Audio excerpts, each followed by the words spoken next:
Assalamualaikum warahmatullahi wabarakatuh. Jumpa lagi bersama saya Ibu Suatun Hasanah yang akan membahas materi IPA, yaitu membahas tentang konsep kemagnetan. Seperti biasa, untuk membantu kalian memahami konsep kemagnetan, saya akan memaparkan materi-materi melalui tayangan-tayangan sebagai berikut. Kalian bisa menyimaknya dari awal sampai akhir supaya kalian bisa memahami konsep tentang kemagnetan.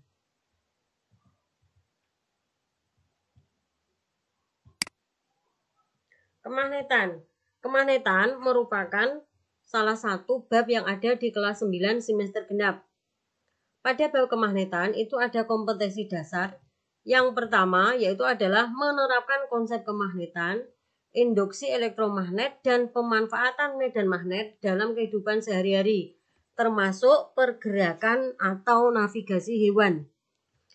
Yang kedua, membuat karya sederhana yang memanfaatkan prinsip elektromagnet dan atau induksi elektromagnet.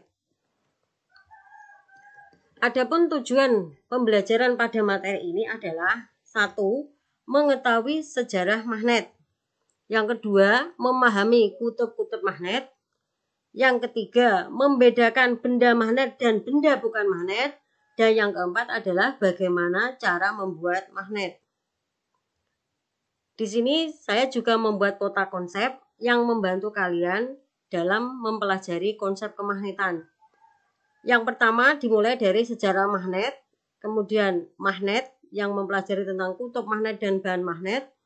Yang ketiga, jenis-jenis magnet. Yang keempat, teori kemagnetan bumi. Dan yang keempat adalah medan magnet. Yang pertama, kita mulai dengan sejarah magnet. Sejarah magnet dimulai dari lebih dari 2000 tahun yang lalu. Orang Yunani hidup di Magnesia, yaitu suatu daerah di Asia Kecil, menemukan batu yang istimewa. Batu tersebut dapat menarik benda-benda yang mengandung logam. Karena batu tersebut ditemukan di Magnesia, maka orang Yunani menyebutnya dengan istilah magnetit. Dari ciri-ciri yang ditemukan selanjutnya, benda-benda yang dapat menarik benda lain yang mengandung logam disebut sebagai magnet. Bangsa Cina sudah menggunakan petunjuk arah kompas yang terbuat dari magnet dalam pelayaran kira-kira mulai tahun 1200. Ini adalah beberapa contoh batu magnet. Yang kedua, teori magnet. Teori magnet ini akan menjelaskan mengapa benda-benda bisa menarik logam dan ada benda yang tidak bisa menarik logam. Benda-benda yang bisa menarik logam atau bersifat magnet itu karena di dalamnya ada yang namanya magnet elementer. Apa itu magnet elementer? Magnet elementer adalah magnet-magnet kecil yang menjadi penyusun suatu magnet. Karena adanya magnet elementer inilah akan menyebabkan ada benda yang bersifat magnet, ada benda yang bukan magnet. Benda yang bersifat magnet itu memiliki magnet elementer yang teratur dan searah. Sedangkan benda yang bukan magnet itu magnet elementernya tidak teratur atau dia selalu berputar. Jadi benda magnet memiliki susunan magnet elementer teratur, sedangkan benda bukan magnet memiliki susunan magnet elementer yang tidak teratur. Karena adanya perbedaan inilah akan menyebabkan terjadinya perbedaan sifat kemagnetan yang dimiliki oleh baja dan besi. Baja ketika sudah menjadi magnet atau bersifat magnet, dia akan menjadi magnet yang tetap atau permanen karena magnet elementernya sukar berputar. Sedangkan besi ketika sudah menjadi magnet atau bersifat magnet, dia akan bersifat sementara karena magnet elementernya mudah berputar. Selanjutnya, kutub magnet. Apa itu kutub magnet? Kutub magnet adalah bagian magnet yang mempunyai gaya yang terbesar Kalian bisa lihat di gambar, ada bagian-bagian magnet yang mampu menarik serpihan-serpihan besi. Ada juga bagian magnet yang tidak mampu menarik serpihan-serpihan besi. Bagian yang mampu menarik serpihan besi inilah yang dinamakan sebagai kutub magnet.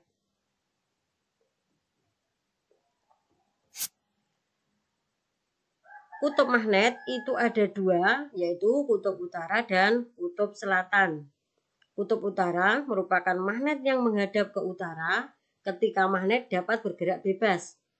Sedangkan kutub selatan itu adalah kutub magnet yang menghadap ke selatan ketika magnet dapat bergerak dengan bebas. Kemudian, apa yang terjadi ketika kedua kutub itu saling didekatkan? Misal, ada dua kutub selatan dan utara atau tidak sejenis. Ketika didekatkan, ternyata kutub yang berlawanan atau tidak sejenis itu akan saling mendekati atau saling tarik-menarik.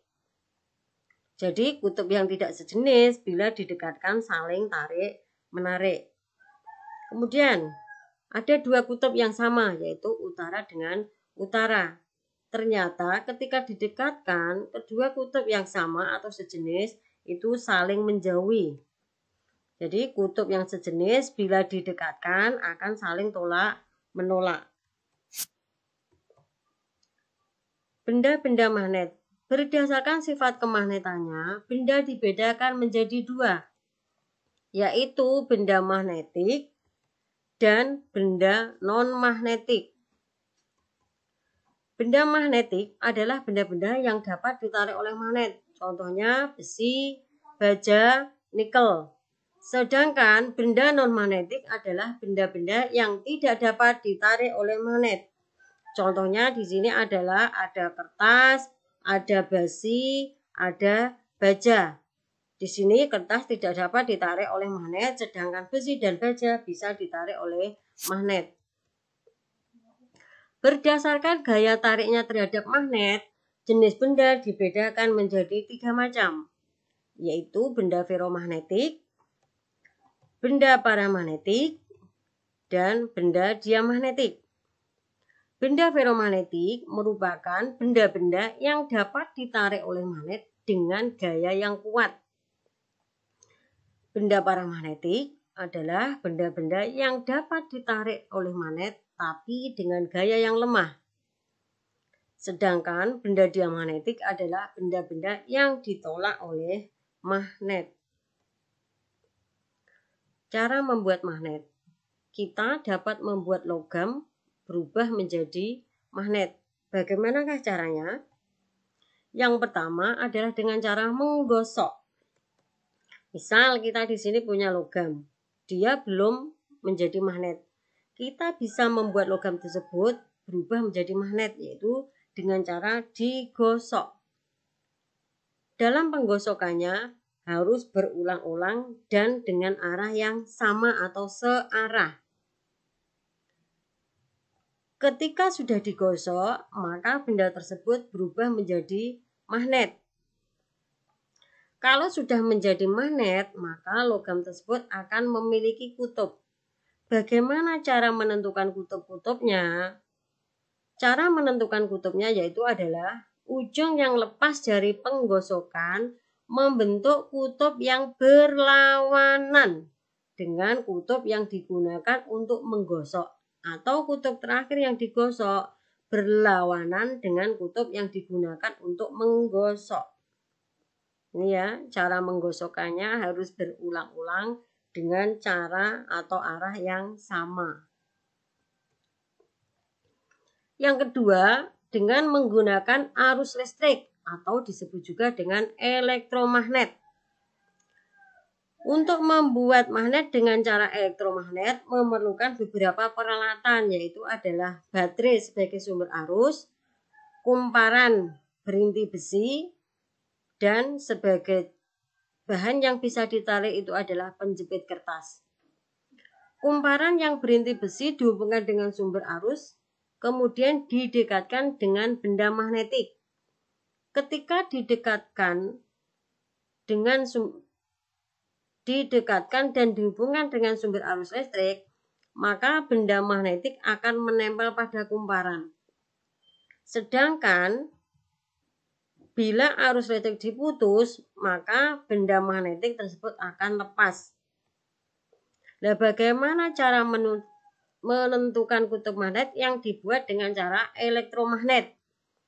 Cara menentukan kutub magnet yaitu dengan cara menggunakan kaidah aturan tangan kanan, yaitu ibu jari menentukan arah kutub utara, keempat jari yang lain menunjukkan arah arus. Perhatikan, contohnya sebagai berikut. Ada besi lunak yang dililiti kumparan kawat dihubungkan dengan sumber arus. Di sini yang pendek itu adalah sebagai negatif, yang panjang sebagai positif. Kemudian ketika di sini dihubungkan dengan sumber arus, terjadilah arus listrik. Arus listrik bergerak ke kanan, kemudian dia naik ke atas. Cara menentukan kutub magnet ini adalah arus listrik ke kanan, kemudian naik ke atas. Maka keempat jari ke atas menunjukkan arah arus listrik, sedangkan ibu jari menunjukkan kutub utara. Kemudian perhatikan. Di sini sumber arusnya dibalik. Kemudian dihubungkan dengan sumber arus. Di sini akan terjadi pergerakan arus listrik ke arah kiri. Kemudian dia naik ke atas melalui belakang kumparan. Kemudian arus tersebut akan turun ke bawah. Maka keempat jari kita arahkan ke bawah untuk menunjukkan arah arus. Ibu jari menunjukkan arah kutub utara. Kemudian cara yang ketiga itu adalah dengan cara induksi atau didekatkan. Bila besi dan baja didekatkan atau tidak menyentuh pada bahan magnet yang kuat, maka besi dan baja akan menjadi magnet. Nih, ketika belum didekati magnet, dia tidak mampu menarik paku-paku kecil. Tapi setelah didekati oleh magnet, maka baja atau besi tersebut bisa menarik potongan atau paku-paku kecil tersebut. Setelah dijauhkan kembali, besi akan mudah kehilangan sifat kemagnetannya dan baja tetap mempertahankan sifat kemagnetannya. Lalu bagaimana cara menghilangkan sifat kemagnetan? Sifat kemagnetan benda dapat dihilangkan dengan cara sebagai berikut, yaitu dengan cara pemanasan, kemudian pemukulan, yang ketiga penggosokan bolak-balik, dan yang keempat adalah penyimpanan yang salah. Ditinjau dari terjadinya, magnet dibedakan menjadi dua macam, yaitu magnet alam dan magnet buatan. Magnet alam itu adalah magnet yang terjadi melalui proses alami, sedangkan magnet buatan itu adalah magnet yang terjadi karena suatu proses yang sengaja dibuat untuk kebutuhan manusia. Ditinjau dari sifatnya, magnet dibedakan menjadi dua macam, yaitu magnet sementara dan magnet tetap. Magnet sementara merupakan magnet yang sifat kemagnetannya mudah hilang, sedangkan magnet tetap itu adalah magnet yang sifat kemagnetannya tidak mudah hilang.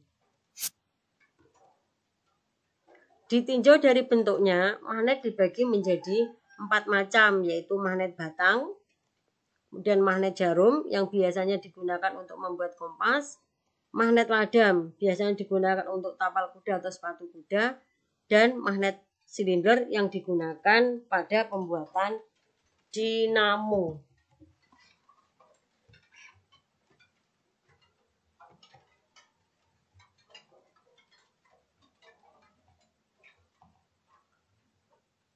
Kiranya itu yang bisa saya sampaikan. Semoga apa yang saya sampaikan tadi bisa membantu kalian dalam memahami konsep tentang kemagnetan. Saya akhiri. Assalamualaikum warahmatullahi wabarakatuh.